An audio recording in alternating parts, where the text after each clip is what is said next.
ትላንትና ከነበሩ የክለብ ፉትቦል እንቅስቃሴዎች የነበሩትን ውጤቶች ከመመልከት እንጀምር። ትላንትና በእንግሊዝ ፕሪሚየር ሊግ የተለያዩ ጨዋታዎች ተከናውነው ነበር። ወደ 3 መርሃ ግብሮች ነበር የተከናወኑት። አርሰናል ከሉተን ታውን እንዲሁም ማንቸስተር ሲቲ ከአስቶን ቪላ በልዩነት የተጠበቀው መርሃ ግብር ነበር። ምክንያቱም ሁለቱ ክለቦች እርስ በርስ በተለይ ደግሞ አርሰናል በኤቲሃድ በዛ ዲፌንሲቭሊ በጣም ዲሲፕሊን የነበረና ሎ ብሎክ ላይ መሰረት ያደረገ ጨዋታን ተግብሮ በተለይ 0-0 ናቸው ውጤት ከተጠናቀቀ መርሃ ግብር በኋላ አርሰናልን በሜዳው ማንቸስተር ሲቲ በድጋሚ በሜዳው ያደረጉት መርሃ ግብር ከመሆኑ ጋር በተያያዘ ምን አይነት ውጤቶችን ያስመዘግባሉ የሚለው ጉዳይ ይጠበቅ ነበር። በጊዜያዊነትም ደረጃቸውን ማሻሻል የሚችሉበት እድል በእጃቸው የነበረበት ሂደት ስላለ የሚያደርጉት ጨዋታ ተጠባቂ ነበር። አርሰናል ከሉተን ታውን ጋር ያደረጉት መርሃ ግብር በአርሰናል 2-0 በሆነ ውጤት አሸናፊነት ተጠናቋል። ከዛ ከኤቲሃድ ጨዋታ ሚኬል አርቴታ ወደ 5 ቅያሬዎችን አድርጓል። በስታርቲንግ ላይን አፕ ላይ ማለት ነው። በርካታ ተጫዋቾችን ረፍት ሰጥቷል። በተለይ የቡድኑ ሞተር የሆነውን ዴክላን ራይስን ጨምሮ በፊት መስመር ላይ እንደነ ቡካዮ ሳካ፣ ጋብሪኤል ማርቲኔሊ አይነት ተጫዋቾችን ረፍት ሰጥቷል።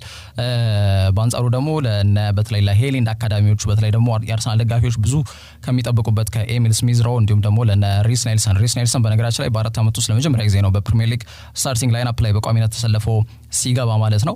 አርሰናል ያው ተደራራቢ ጨዋታዎች እንዳሉበት ታውቃል። በ29 ቀን ውስጥ ወደ 9 ጨዋታ ነው የሚያከናውነው። በጣም ተደራራቢ ፊክስቸሮች ናቸው። ፋቲግ እንዲሁም በተለይ ደግሞ ኢንጁሪ ወይም ደግሞ እንደዚህ የጡንቻ መሳሳብ አይነት ችግሮችን ወይም ደግሞ ጉዳቶችን ተጫዋቾች ላይ ሊያስከትሉ የሚችላሉ ተብሎ ይሰጋልና የጨዋታ ደቂቃዎች መመጠን መቻል እንዳለባቸው ምንም ጥያቄ የለውም። በዛ መንገድ ነው በተለይ ተጫዋቾች ሮቴት የተደረጉት ማለት ነው። እንደሚታወቀው ትላንትና ጨዋታቸውን አድርጓል ከሉተን ታውን ጋር። የፊታችን ሳምንቱ መጨረሻ ቅዳሜ እሁድ ደግሞ ከአስቶን ቪላ ጋር ጨዋታቸውን ያከናውናሉ። በቀጣይ ሳምንት ደግሞ ከአውሮፓ ቻምፒየንስ ሊግ የሚጠብቃቸው ነው የሚሆነው ባየር ሙኒክ፣ ከዛም ብራይተን እያለ ይቀጥላል ጨዋታዎቹና በጣም ተደራራቢ ጨዋታዎች ስለሚኖርባቸው ሮቴት አድርጓል ሚኬል አርቴታ ማለት ነው።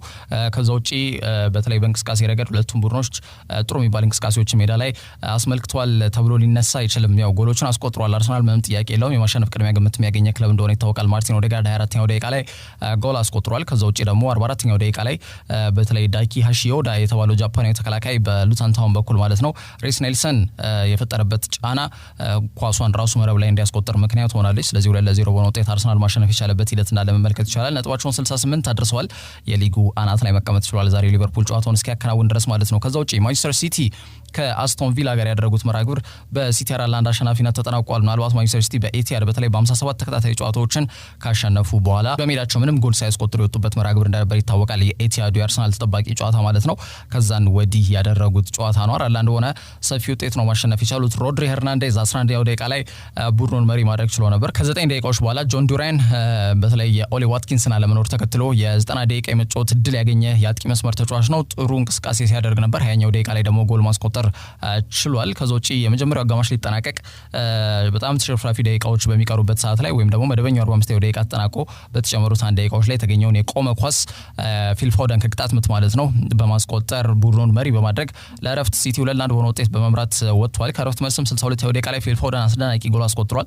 69ኛው ደቂቃ ላይ በድጋሚ ፊል ፎደን ለራሱ 3ኛውን ለቡድኑ ደግሞ 4ኛዋን ግብ በማስቆጠር 4-1 በሆነ ሰፊ ውጤት ማንቸስተር ሲቲ ማሸነፍ ችሏል ማለት ነው። በጊዜውም ቢሆን ደረጃቸውን ወደ ሁለተኛ ደረጃነት ከፍ ማድረግ የቻሉበትን ውጤት አስመዝግበዋል ማለት ነው። በአጠቃላይ ፊል ፎደን የጨዋታው ኮከብ ብቻም ሳይሆን በእንቅስቃሴ ረገድ እየተጫዋች ምናልባትም በማንቸስተር ሲቲ ቤት ምርጡን ጊዜውን እያሳለፈ ይገኛል ቢባል ማጋነን አይሆንም።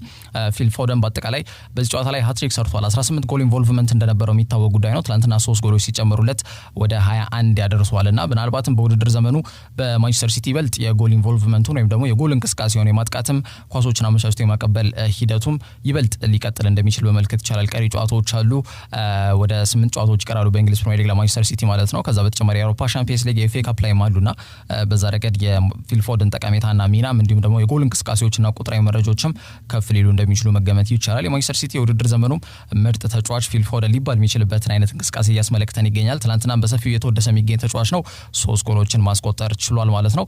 እንደነ ኤርሊንግ ሃላንድ አይነት ተጫዋቾችን ረፍት ሰጥቷል አሰልጣኝ ፔፕ ጋርዲዮላ። ያው እነሱም ቢሆን ተደራራቢ ጨዋታዎች እንዳሉባቸው ምንም ጥያቄ የለውም። እንደነ ኬቪን ዲ ብሩይነ እንዲሁም ደግሞ ኤርሊንግ ሃላንድ አይነት ተጫዋቾችን እረፍት ሰጥተው ወደ ጨዋታ የገቡት። አርሰናልም ማንቸስተር ሲቲም ጨዋታዎቻቸውን አሸንፈዋል። አርሰናል በነገራችን ላይ ቀደም ብዬ ያላነሳሁት ነጥብ ስለነበር ነው በ2024 ከገባ በኋላ እንግዲህ የፈረንጆቹ አዲስ ወር በእኛ ጥር ወር መጀመሪያ ላይ እንደሚገባ ይታወቃልና እስካሁን ድረስ ከጥር ወር አንስቶ አርሰናል ምንም አይነት ሽንፈት አላስተናገደም። 10 የፕሪሚየር ሊግ ጨዋታዎችን አድርጓል። ከዛን ወዲህ በሚኬል አርቴታ ስርም የሳን ሰባስቲያን ተወላጅ ሚኬል አርቴታ እንግዲህ የስፔናዊ ታክቲሽያን በ2019 አርሰናልን ከኡናይ ኤምሪ ከሌላው ስፔናዊ አሰልጣኝ ከተረከበበት ጊዜ አንስቶ በተለይ 10 ተከታታይ የእንግሊዝ ፕሪሚየር ሊግ ጨዋታዎችን ባለመሸነፍ የተጓዘበት አጋጣሚ አልነበረም። የትላንቱ ሲሆን ለመጀመሪያ ጊዜ ያደርጓል ማለት ነው። ዛሬ ደግሞ 2 ተጠባቂ መርሃ ግብሮች ይደረጋሉ። ያው ሊቨርፑል ቅድሚያ ግምት ያገኛል ጥያቄ ጥያቄ የለውም። ከወራጅ ቀጠናው ሼፊልድ ዩናይትድ ጋር ምሽት 3:30 በአንፊልድ የሚያደርጉት መርሃ ግብር ይጠበቃል። በእንግሊዝ ፕሪሚየር ሊግ ምንም ነገር ይከሰት ይችላል የሚለው ነገር ካልሆነ በስተቀር ነው እንጂ ሊቨርፑልን ጨዋታ የማሸነፍ ቅድሚያ ግምት ያገኘ ክለብ ነው። ስቱዋርት አትዌል ይህንን ጨዋታ በመሃል አልቤትነት የሚመሩት ይሆናል። ዳርዊን ኑኔዝ እንዲሁም ደግሞ መሐመድ ሳላይ ፊት መስመሩን ይመራሉ የሚሉ መረጃዎች ቀደም ብለው እየወጡ ይገኛሉ።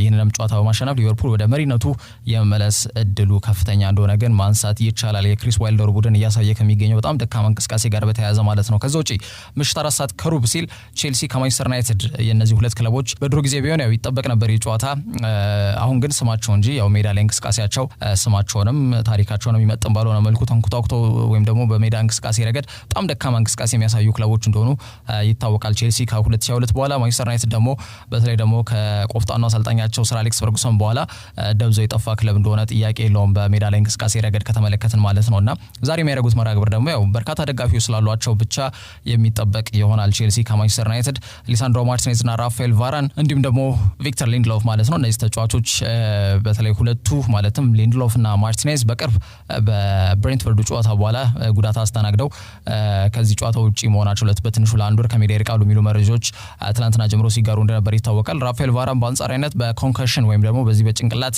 ህመም ምክንያት ወይም ደግሞ በተለይ ኳስን በተደጋጋሚ በጭንቅላት ከመውጣት የሚመጣ አይነት መንስኤዎች ወይም ደግሞ ምልክቶችን ሰውነት ላይ ይቻሉ በሚል መረጋጋት ወይም ደግሞ ለትንሽ ጊዜ ከእግር ኳስ መራቅ አለብኝ በሚል ራፋኤል ቫራን ራሱን ከብሔራዊ ቡድኑ ለጥቂት ጊዜያቶች አግሏል። ስለዚህ በዚህ ጨዋታ ላይ የማይሰለፍ ነው የሚሆነው። ምናልባት ማሪ ማጓየር ከጆን ኢቫንስ ጋር በተከላካይ ጥምረት ላይ ምንመለከታቸው ይሆናል። ሌላው ተጠባቂ ጉዳይ እዚህ ጨዋታ ላይ ሜሰን ማውንት ነው። ይህ ተጫዋች በቼልሲ በክረምት የዝውውር መስኮት ላይ ወደ 60 ሚሊዮን ፓውንድ ወጪ ተደርጎበት ወደ ማንቸስተር ዩናይትድ ማቅናቱ ይታወቃል። ማሊያውም እንዲሁም ደግሞ ቁጥሩም የከበደው ነው የሚመስለው ተጫዋቹ። እርግጥ ነው 7 ቁጥርን ለብሰው በታሪክ ምህዳር ላይ በማንቸስተር ዩናይትድ ቤት ጥሩ ስራን ሲሰሩ የነበሩ ተጫዋቾች አልተመለከትንም ከሲአር7 በኋላ ዲማሪያ፣ ሜምፊስ ዴፓይን ማንሳት ይቻላል፣ አሌክሲስ ሳንቼዝ ጨምሮ ማለት ነው። ኤዲሰን ካቫኒ በ7 ቁጥር በጊዜ ሂደት ይህንን ማሊያ በመልበስ ግን ደግሞ ብዛም እንቅስቃሴያቸውን ብዛም የነበሩ ተጫዋቾች እንደነበሩ ይታወቃል። ሜሰን ማውንት በዛ መንገድ እየተጓዘ የሚገኝ ተጫዋች ነው። ከቼልሲ ከወጣ በኋላ ምናልባት ብሬንትፎርድ ላይ ያስቆጠራት ግብ የማንቸስተር ዩናይትድ የመጀመሪያው ግቡም እንደሆነች ታወቃለች። ከነሐሴ አሁን እስካለንበት ወር ድረስ ማለት ነው። ሰፊ ጊዜዎች ነው። እርግጥ ነው ጉዳት አስተናግዷል። ቢሆንም ግን የተጠበቀበትን ያክል እየተንቀሳቀሰ እንደማይገኝ ግን ብዙዎች የሚስማሙበት ሀሳብ እንደሆነ ይታወቃል። ስለዚህ ከቼልሲ ወጥቶም በተለይ ደግሞ የኮባም የቼልሲ አካዳሚ ውጤት እንደሆነ ይታወቃል። ማውንት የቼልሲ አይከን አድርገው የሚቆጥሩትም ደጋፊዎች ነበሩ። ከሱ በጣም ብዙ የሚጠብቁ ደጋፊዎች ነበሩ። ግን በተለይ ቶሎ ወስኖ ወደ ማንቸስተር ዩናይትድ ማቅናቱን ተከትሎ በጣም ብስጩ የነበሩ የቼልሲ ደጋፊዎች እንደነበሩ ይታወቃል። ማሊያውን እስከ ማቃጠል የደረሱም ደጋፊዎች እንደነበሩ የሚታወቅ ጉዳይ ነውና ዛሬ በስታንፎርድ ብሪጅ እንዴት ነው ዋርም ሪሴፕሽን ነው የሚጠብቀው ወይስ ደግሞ ጩኸት እንዲሁም ደግሞ ቁጣ ነው የሚጠብቀው የሚለው ጉዳይ የሚጠበቅ ነው። ማውንት ወደ ስታንፎርድ ብሪጅ ይመለሳል ተብሎ ይገመታል። ዛሬ ምሽት 4:00 የሚደረገው መርሃ ግብር አውስትራሊያዊ ዳኛ ጃሬድ ጊሌት በመሃል ቤትነት ይህንን ጨዋታ የሚመራው ይሆናል ማለት ነው። ከዛ ውጪ በኮፓ ኢታሊያ ፊዮሬንቲና አታላንታን 1-0 ነጥብ ውጤት ማሸነፍ ችሏል። ከትላንት በስቲያ ጁቬንቱስ 2-0 ውጤት ላዚዮን ማሸነፍ መቻሉ ይታወቃል። ትላንትና ፊዮሬንቲና 1-0 ነጥብ ውጤት ነው በሜዳቸው ያደረጉትን መርሃ ግብር ማሸነፍ የቻሉት። ማንድራጎራ 31 ደቂቃ ላይ ያስቆጠራት ግብ ፊዮሬንቲናን አሸናፊ አድርጋለች። ግን የመጀመሪያው ዙር ጨዋታ ነው። በቀጣይ ሳምንት ደግሞ ከጃምፒሮ ጋስፔሪኒ ቡድን አታላንታ ጋር ማለት ነው በአታላንታ ሜዳ በቤርጋሞ ጨዋታቸውን የሚያደርጉ ይሆናል። አስጠብቀው ውጤታቸውን የሚወጡ ከሆነ በኮፓ ኢታሊያው ለፍጻሜ የሚበቁ ይሆናል ማለት ነው። ጁቬንቱስም የመልስ ጨዋታ የሚጠብቀው ይሆናል ማለት ነው። ወደ ጀርመን አቀናን ባየር ሌቨርኩሰን ከፎርቹና ዶሰልዶርፍ ጋር ያደረጉት መርሃ ግብር 4-0 ውጤት ባየር ሌቨርኩሰን ማሸነፍ ችሏል። ጀርሚ ፍሪምፖንግ የዝውውር ራዳር ላይ ስሙ ከማንቸስተር ዩናይትድና ከማንቸስተር ሲቲ ጋር እየተያዘ የሚገኘው ተጫዋች አሁንም ቢሆን እንግዲህ የቀይ መስመር ተከላካይ ስፍራ ተጫዋች ነው። ጎል አስቆጥሯል 7ኛው ደቂቃ ላይ። ከዛ ውጪ እንዲሁም አሚኔ አዲል ቀሪዋን አንድ ግብና ፍሎሪያን ቨርትስ 2 ጎሎችን በማስቆጠር የጀርመናዊ ተጫዋች ምናልባትም በአውሮፓ ዋንጫው ላይ ከጀማል ሙሲያላ ጋር የሚፈጥሩት ጥምረት ደግሞ ይበልጥ ይጠበቃል። በባየር ሌቨርኩሰን የማጥቃት እንቅስቃሴ ላይ ትልቅ ሚናን የሚወጣ ተጫዋች ነው። 2 ጎሎችን በማስቆጠር ባየር ሌቨርኩሰን 4-0 ሰፊ ውጤት ማሸነፍ ችሏል። እንግዲህ ሀውልት ይገባዋል ብለው የሚያነሱት ብዙዎች የዣቪ አሎንሶን እንቅስቃሴ ነው። በተለይ ደግሞ በባየር ሌቨርኩሰን የ124 ዓመት ታሪክ ውስጥ የዲኤፍቢ ፖካልንም እንዲሁም ደግሞ የጀርመን ቡንደስሊጋንም ለማሳካት ከጫፍ የደረሱ ይመስላሉ። ይህም ጨዋታ በቀጣይ ሳምንት ይቀለበሳል ተብሎ አይገመትም። 4-0 ሰፊ ውጤት ከመሆኑ ጋር በተያያዘ ማለት ነው። ስለዚህ ባየር ሌቨርኩሰን ከወዲሁ አንድ እግራቸውን ለፍጻሜው አድርሰዋል እየተባለም ይገኛል። ወደ ፈረንሳይ ስናቀና ፓሪስ ሴንት ጀርሜን ሬኔን 1-0 ነጥብ ውጤት ማሸነፍ ችሏል። ኪሊያን ምባፔ 37ኛው ደቂቃ ላይ ፍጹም ቅጣት ምት አመከነ። ከ3 ከ3 ደቂቃዎች በኋላ ደግሞ በጨዋታ ጎል አስቆጠረ። ምናልባት በውድድር ዘመኑም ከፓሪስ ሴን ጀርሜን ጋር የሚያቆየው የመጨረሻ ዓመት ላይ እንደሚገኝ በርካቶች እየጠቀሱና እየተናገሩ ነው የሚገኙት ከኪሊያን ምባፔ ጋር በተያያዘ ማለት ነው። ተጫዋቹ በዚህም ጨዋታ ላይ አንድ ግብ ማስቆጠር ችሏል። እንደሚታወቀው ከትላንትና በስቲያ ሊዮንን ማሸነፍ መቻላቸው የሚታወቅ ጉዳይ ነው። ምናልባትም በፍጻሜው ሊዮን ከፓሪስ ሴን ጀርሜን እነዚህ ሁለት ትልቅ የፈረንሳይ ክለቦች እርስ በርስ የሚያደርጉት መርሃ ግብር የሚጠበቅ ነው የሚሆነው። ምናልባት የማለፍ እድላቸውም ከፍተኛ ነው እየተባለም ስለሚገኝ ማለት ነው። በኩፕ ዴ ፍራንስ ትላንትና ፓሪስ ሴን ጀርሜን 1-0 ነጥብ ውጤት ማሸነፍ ችሏል። ከክለብ ፉትቦል እንቅስቃሴዎች ወጣው ወዳሉ አጫጭር መረጃዎቻችን ስናቀና ማንቸስተር ዩናይትድ የቀድሞ ውድድር ወይም ደግሞ የፕሪሲዝን ጨዋታዎች ከመጀመሩ በፊት ሁለት የአቋም መለኪያ ጨዋታዎች እንደሚያደርግ ታውቋል። እንደሚታወቀው ቀዮች ሰይጣኖች የፊታችን ክረምት የቀድሞ ውድድር ዘመን ወይም ደግሞ በፕሪሲዝን ጨዋታዎች ለማካሄድ ወደ ሰሜን አሜሪካ ወደ ሎስ አንጀለስ እንደሚያቀኑ ይታወቃል። በዛም ታዲያ ከሊቨርፑል ከሪያል ሶሲዳድ እና ከአርሰናል ጋር ጨዋታቸውን ያከናውናሉ ተብሎ ይጠበቃል። ታዲያ ወደ አሜሪካ ከማቅናታቸው በፊት ደግሞ ሁለት የወዳጅነት ጨዋታ ያከናውናሉ ተብሏል። ቡድኑ ከቀድሞ ውድድር ጨዋታዎች በፊት አቋሙን የሚገመግምበትም እንደሚሆን ይጠበቃል። እስከ ክረምት ወር ባላቸው ኃላፊነት የሚቀጥሉት የማንቸስተር ዩናይትድ ፉትቦል ዳይሬክተር የሆኑት ጆን ሞርቶ ወደ ኖርዌይ በማቅናት ከሮዘንበርግ ጋር ጨዋታችን እናከናውናለን ብለው ተናግረዋል። በስካንዲኔቪያ በርካታ ደጋፊዎች አሉን፣ ስለዚህ ያለንን ቁርኝትም እናጠናክራለን ብዬ ገምታለሁ ሲሉ ተደምጠዋል። ሁለቱ ክለቦች በ30 ዓመት ታሪክ ውስጥ ማለት ነው በየትኛውም የእግር ኳስ አጋጣሚም ተገናኝተው አያውቁም። በኖርዌይ በጣም ስኬታማው ክለብ እንደሆነ ይነገርለታል ሮዘንበርግ ከማንቸስተር ዩናይትድ ጋር የቀድሞ ውድድር ጨዋታዎች በፊት የወዳጅነት ጨዋታ የሚያከናውኑ ይሆናል ማለት ነው። ከዛው መቀጠል ከስኮትላንዱ ክለብ ሬንጀርስ ጋር ነው በፈረንጆቹ ሰኔ 20 ሲል ሁለተኛው የወዳጅነት ጨዋታቸውን በሙሬይ ፊልድ ስቴዲየም የሚያከናውኑት ማለት ነው። ከዛ በኋላ ነው እንግዲህ ቀዮች ሰይጣኖች ወደ ሰሜን አሜሪካ የሚያቀኑት ማለት ነው። እንግዲህ ሰኔ 27 በሎስ አንጀለስ ከአርሰናል ጋር ጨዋታቸውን ያከናውናሉ። ሰኔ 31 ሲል ከሪያል ቤቲስ ጋር እንዲሁም ደግሞ ነሐሴ 3 ሲል ደግሞ በደቡብ ካሮላይና ከሊቨርፑል ጋር የቀድሞ ውድድር ዝግጅታቸውን መሰረት ያደረገ ጨዋታዎች ያከናውናሉ ተብሎ ይገመታል። ከዛም እንግዲህ የ2004 የ2005 የእንግሊዝ ፕሪሚየር ሊግ አዲስ የውድድር ዘመንን ጨዋታ የሚያከናውኑ ይሆናል ማለት ነው ነሐሴ ወር ላይ። ከዛ ውጪ ሮሜሉ ሉካኩ ወደ ቼልሲ የመመለስ እድል እንዳለው ተገልጿል። ግዙፉ ቤልጅየም የአጥቂ ስፍራ ተጫዋች ሮሜሉ ሜናማ ሉካኩ ቤሊንጎሊ ነው ሙሉ ስሙ። እንግዲህ የጣሊያን ዋና ከተማ መሰረት ያደረገችውን ክለብ ሮማ ጋር የመቆየት ፍላጎት እንዳለው ቢያስታውቅም ሁለት መሰረታዊ ነገሮች ግን መሟላት እንዳለባቸው ተገልጿል። 30 ዓመቱ ላይ ነው የሚገኘው ሉካኩ። ከአሰልጣኝ ጆዜ ሞሪኒዮ ወደ ዳኒኤሌ ዴሮሲ የተሸጋገረው የአሰልጣኝነት ወንበር ብዙም ካልጠቀማቸውና ፋይዳቸው ብዙም ካልተገለጸላቸው ተጫዋቾች መካከል አንዱ ሮሜሉ ሉካኩ ነው። ባሳለፍነው ጥር ወር ላይ ዴሮሲ እንግዲህ በአሰልጣኝነት ከተሾመ በኋላ በሮማ ቤት ማለት ነው ሉካኩ በጣሊያን ሴሪያም ሆነ በዩሮፓ ሊግ በድምሩ 3 ጎሎች ብቻ ነው ማስቆጠር የቻለው። ጥሩ የማይባል አቋም እያሳየ እንደሚገኝ ይሄ ማሳያ ነው። ቢሆንም ግን በጣሊያኗ ዋና ከተማ ሮማ ማለት ነው ነገሮች እንደተስማሙትና ቀጣዩን የውድድር ዘመንም ሉካኩ ከጊያሎሬሲዎቹ ጋር የመቀጠል ፍላጎት እንዳለው ነው እየተገለጸ የሚገኘው። ክለቡም ተጫዋቹ ቢቆይ አይጠሉም፣ ግን ደግሞ ማሟላት የሚጠበቅባቸው ሁለት ቁልፍ ጉዳዮች አሉ። ክለቡ ሮማ በሉካኩ ተስፋ ለመቁረጣቸውና አራተኛ ደረጃን ይዞ ለማጠናቀቅ ከሚደረገው ጥረት ላይ ማለት ነው ከቦሎኛ ጋር ፉክክር ውስጥ እንደሚገኙ ይታወቃል። የቲያጎ ሞቶ ቡድን ቦሎኛ በጣም ጥሩ እንቅስቃሴ እያደረገ የሚገኝ ክለብ ነው። ምናልባትም የውድድር ዘመኑ ክስተት ቡድን ልንለው እንችላለን በጣሊያን ሴሪያ ማለት ነው። ሮማ ደግሞ በተለይ ቦሎኛዎች ላይ ለመድረስ ከፍተኛ ጥረት እያደረጉ ነው የሚገኙት። ለዛ ፉክክር ሁነኛ መሳሪያቸው በማድረግ የውድድር ዘመኑን አራተኛ ደረጃን ይዞ ለማጠናቀቅ የሮማዎች እቅድ ነው በዚህ የውድድር ዘመን ላይ ማለት ነው። ታዲያ የውድድር ዘመኑ ሲጠናቀቅ የሉካኩና የቼልሲ ጉዳይ በድጋሚ መነሳቱ ግን አይቀርም። ከወዲሁ ሮማዎች ሁለት ነገሮችን ማሳካት ሉካኩን በቀጣይ ዓመት በስታዲዮ ኦሎምፒኮ እንዲቆይ ሊያደርገው እንደሚችል ጋዜጣ ዴሎ ስፖርት ይዞት የወጣው መረጃ ያመላክታል። የመጀመሪያው ጉዳይ የአውሮፓ ሻምፒየንስ ሊግ ቲኬት መቁረጥ የሚያስችላቸውን አራተኛ ደረጃን ይዞ ማጠናቀቅ ነው። ሌላው ደግሞ ምናልባት ቼልሲን በድጋሚ 6 ወር ወይም ደግሞ የአመት የውሰት ውል በድጋሚ ለሉካኩ ያው መጠየቅ ነው። እንግዲህ ይሳካ ላይሳካ የሚለው ጉዳይ አጠራጣሪ ነው። ሁለቱም የማይሳካ ከሆነ ግን ያለው አማራጭ ተጫዋቹን መግዛት ነው። ያ ደግሞ ከፍተኛ ወጪን ይጠይቃል። በተለይ 43 ሚሊዮን ዩሮ በቀጥታ እንዲከፈላቸው ነው የሚፈልጉት ቼልሲዎች። ከዛ ውጪ በአመት 7.5 ሚሊዮን ዩሮ የሚያስገኝለትን የ3 አመት ውል መፈረም ግዴታቸው ነው። ይህ ማለት በአጠቃላይ ዋጋው ወደ 80 ሚሊዮን ከፍ አለ ማለት ነውና በተለይ ሮማዎች በተቻለ መጠን ቀደም ብዬ በጠቀስኳቸው ጉዳዮች ላይ ተጫዋቹን ለማስፈረም ጥረት ያደርጋሉ። ካለበለዚያ ግን ተጫዋቹን ለመግዛት ይሄን ያክል ወጪ ግን ያወጣሉ ተብሎ አይጠበቅም። ያ ከሆነ ደግሞ ሉካኩ ወደ ቼልሲ መመለስ እድል ይኖረዋል ማለት ነው። እንግዲህ እንደሚታወቀው እስከ 2026 ድረስ ሉካኩ በስታንፎርድ ብሪጅ የሚያቆይ ውል አለው። በክረምቱ ላይ ሉካኩ እንዴት ነው ወደ ቼልሲ ይመለሳል ወይስ ደግሞ ሮማዎች ከፍተኛ ጥረት ያደርጋሉ ተጫዋቹን ለማቆየት የሚለው ጉዳይ የሚጠበቅ ነው የሚሆነው። ግን ቀደም ብዬ የጠቀስኳቸው ሁለት መስፈርቶች እንደ ቁልፍ ጉዳዮች ይነሳሉ። በተለይ ደግሞ ሮሜሉ ሉካኩን በስታዲዮ ኦሎምፒኮ ለማቆየት ጋር በተያያዘ ማለት ነው። ከዛ ውጪ አርሰናል ሮድሪጎን ለማስፈረም ይፋዊ ጥያቄያቸውን ለሪያል ማድሪድ ማቅረባቸውን ናሲዮናል የተሰኘው የስፔን ጋዜጣ በፊት ገጹ ይዞት የወጣው መረጃ ያመላክታል።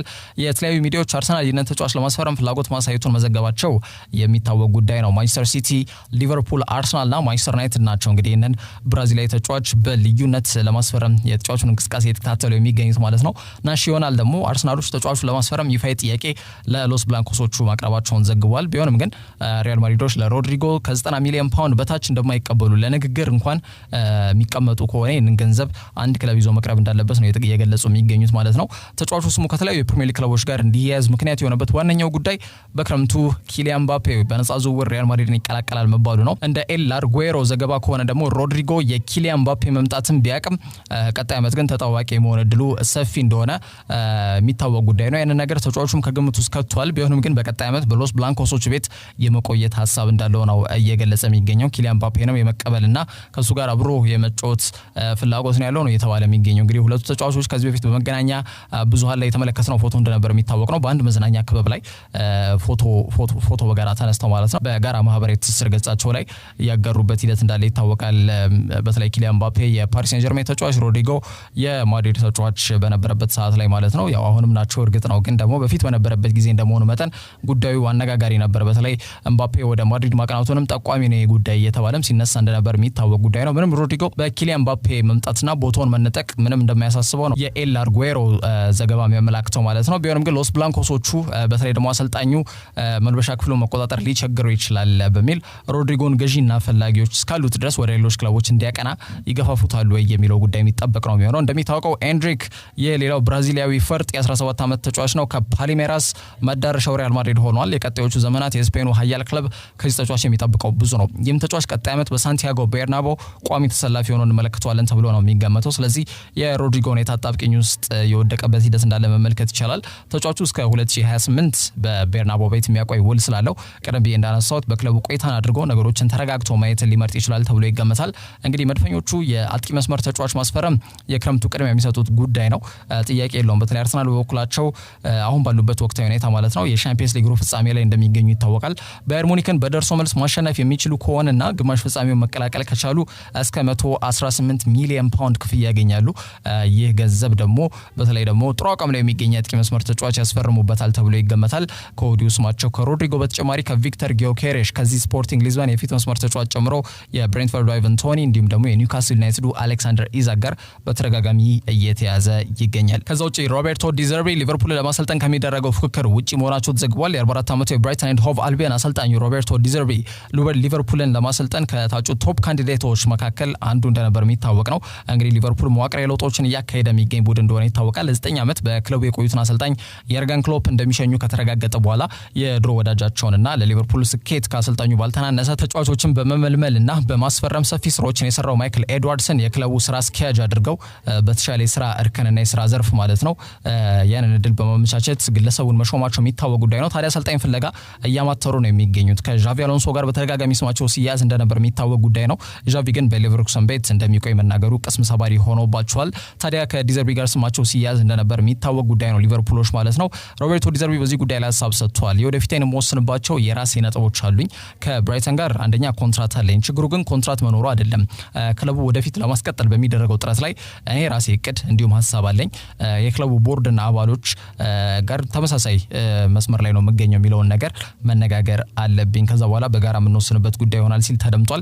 ዲዘርቢ እንግዲህ በብራይተን ረዘም ላለ ዓመታት የማይቆይ ውል አለው።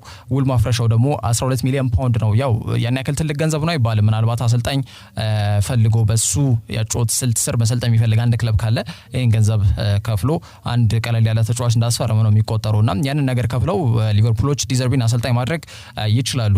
የኮንትራቱ ያን ያክል አሳሳቢ አይደለም የተባለው ምክንያቱም ይሄ ነው። ግን አሰልጣኙ ቀደም ብሎ በተነዘረው ሀሳብ መሰረት በቀጣይ ዓመትም ከብራይተን ቤት እንመለከተዋለን ወይ የሚለው ጉዳይ ብዙዎችን የሚያስማማ ሀሳብ ሆኗል ማለት ነው። ምናልባትም የክለቡ ቦርድ አባል የግለሰቡ የሰራውን እንቅስቃሴ ከግምት ውስጥ በመክተት በተለይ ደግሞ አዲስም ኮንትራት ብቻም ሳይሆን በአጠቃላይ በሚፈልጋቸው ዘርፎች ማለት ነው ከሱ ጎን እንደሚቆሙ ዋስትና ይሰጡታል ተብሎ ነው የሚገመተው። ብራይተን በአሰልጣኝ ሮቤርቶ ዲዘርቢ ስር ነው ትልቁን ስኬታቸውን የተጎናጸፉት። ግራም ፖተር ከፍተኛ ከሆነ 9ኛ ደረጃ ላይ ነበር ከፍ አድርጓቸው የነበረው።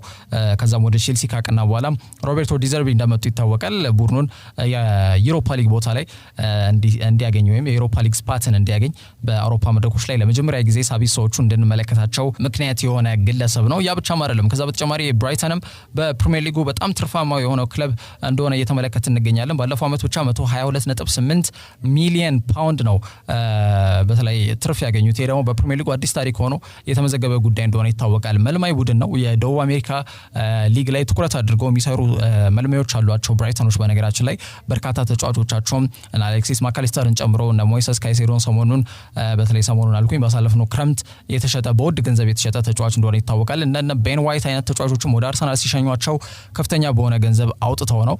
እነሱ ደግሞ ያን ያክል ከፍተኛ ወጪ ያወጡም። አሁንም ቢሆን እጃቸው ላይ በጣም ከፍተኛ ወጪ ሊያወጡ የሚችሉ ተጫዋቾች አላቸው፣ ኤቫን ፈርጉሰንን ጨምሮ ማለት ነው። ፋኩንዶ ቡዌኖ ኖቴ የተባለውን ተጫዋች አለ። በተለይ በእንቅስቃሴ ረገድ ጥሩ እንቅስቃሴ የሚያደርጉ ተጫዋቾች ናቸው፣ ሳይመን አዲንጋራን ጨምሮ ማለት ነው።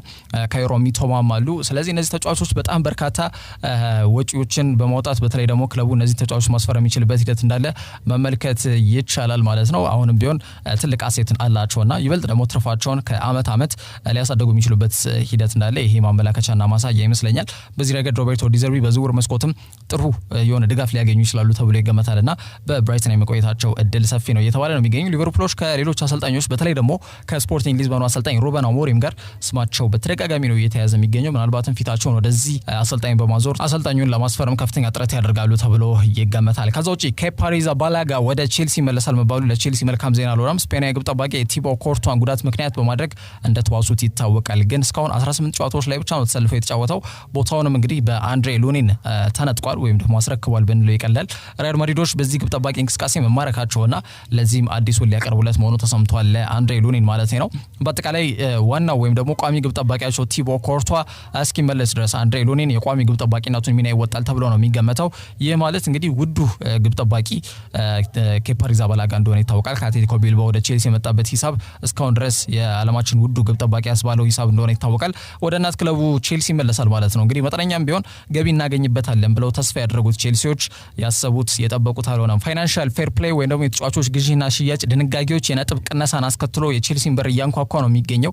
ከ2022 በኋላ ለተጫዋቾች ዝውውር ብቻ ክሊር ሌክ ሲቲ ወይም ደግሞ በቶድ ቦይል ስር የሚመራው የግሩፕ ቼልሲን ጠቅሎ ከገዛበት ጊዜ አንስቶ 1 ቢሊዮን ፓውንድ ወጪ አድርጓል በሰማዮች ቤት ማለት ነው። በጊዜ በተለይ ተጫዋቾችን በመሸጥ መጻፋቸውን ካላመጣጠኑ በስተቀር በጣም ከባድ ቅጣት ሊያስተናግዱ እንደሚችሉ ይገመታል።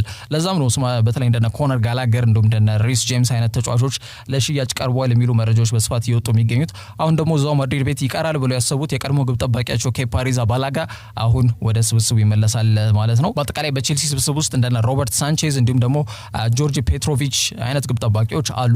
ሮበርት ሳንቼዝ የሚያስፈረሙት በተለይ ኬፓ በውሰት ወደ ሪያል ማድሪድ ማቅናት መቻሉን ተከትሎ ነውና ሶስተኛ ግብ ጠባቂ በቼልሲ ቤት ይኖራል ማለት ነው። በክረምቱ ግን የግብ ጠባቂ አሁንም ቢሆን ለሽያጭ ከሚቀርቡ ተጫዋቾች ስም ዝርዝር ውስጥ ስሙ ይጻፋል ተብሎ ነው የሚገመተው ማለት ነው። በአጠቃላይ የኬፓ ጉዳይ